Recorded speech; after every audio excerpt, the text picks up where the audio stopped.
Gilly's Ticket Hub. She passed more booths flocked with people buying Flonny Agatha hunting gear, while she hustled past, puffing out Ryan's face on her chest, pretending she was his biggest fan. She was approaching Gillies now, the banker's voice growing louder. Step right up! Best tickets into... Something collided with her. Agatha looked up to see two hawking green hobgoblins in Agatha vision goggles, toting full bags of lion souvenirs. They gaped at her through their goggles, then slowly lowered them.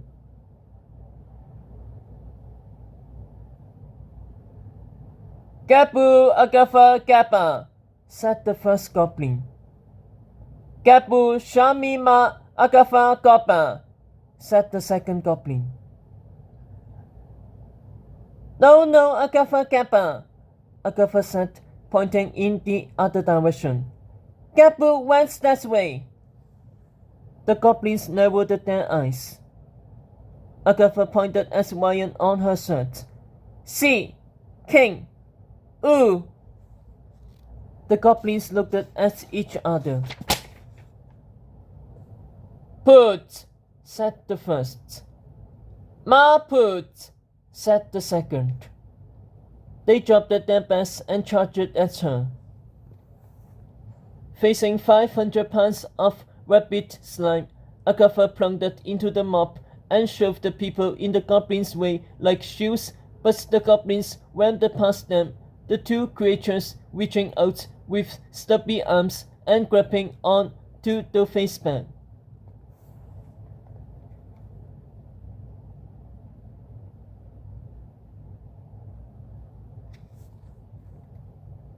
Agatha spun around and overturned a vendor's cart of thick crystal balls in their path, the rubber balls parading. I see Agatha! In off-synth yaps and tipping up the goblins and half the crowd.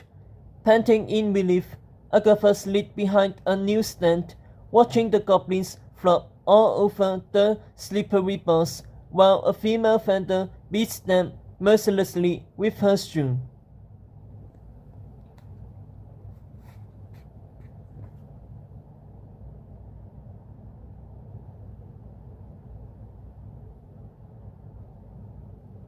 Suddenly, Agatha noticed that the headlights of the Gillican Gazette clipped to the front of the store. Lion says execution. For King Tedros. Wedding festivities begin tomorrow. Agatha leaned closer, reading the article's details about how Sophie handpicked the ass and executioner for Tedros' beheading. A lie, thought Agatha. About King Ryan's new pen, Lion's Mane, that was more trustworthy than the Snowian.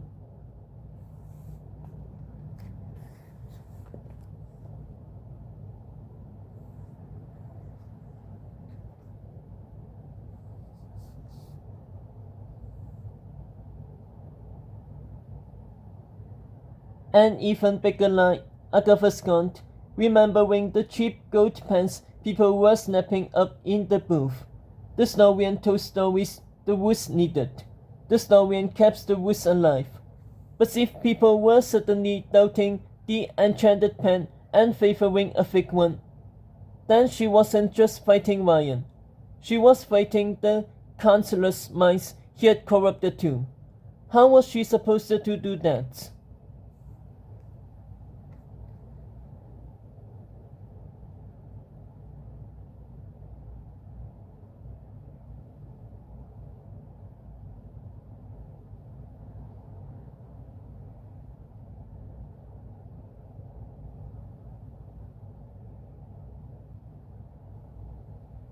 Only there was more in this Gillican article, Agatha realized that, reading on. This time about Ryan's brother, who had supposedly been named the Lich of the King.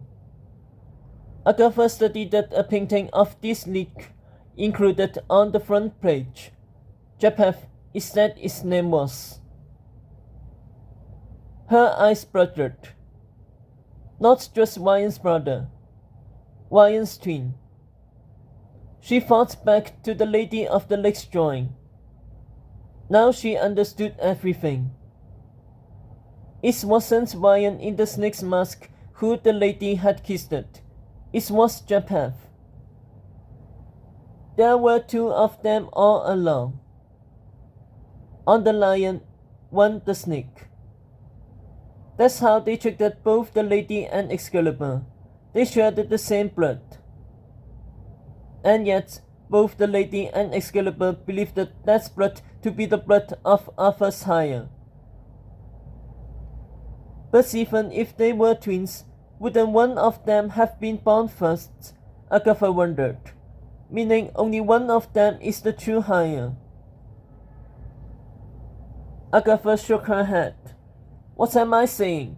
Those two monsters can't possibly be Arthur's sons. They can't be Tetra's brothers. She could feel herself holding her breath. Can they? A shadow swept over her. Agatha refolded and saw the two goblins glowering at her, their bodies covered in rents. The female vendor who had beaten them was with the goblins too, staring at Agatha.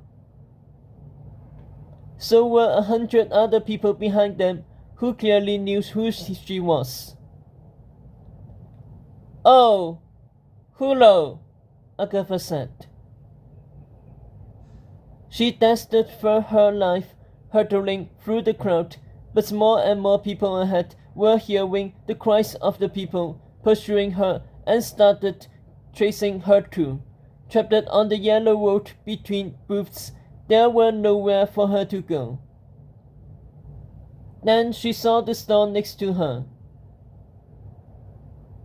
Tamima's Tadpoles, best frog breeder in the Everlands. Tadpoles. She knew a spell about tadpoles.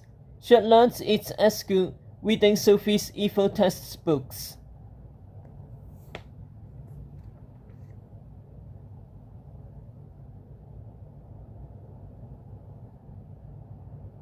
Instantly, she veered towards the booth, diving under the fabric, skirting the bottom of it, and accosting the vendor, who was doing a fete of the squirrelling creatures.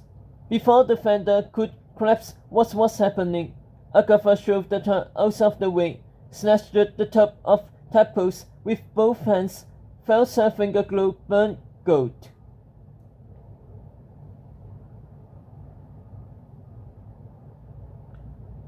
Pustula Morphica, she gasped.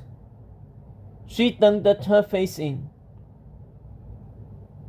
When the goblins and other bounty hunters came rushing by, they couldn't find Agatha in the crowd, only a sulky girl covered in wet bows stumbling away from a tadpole booth.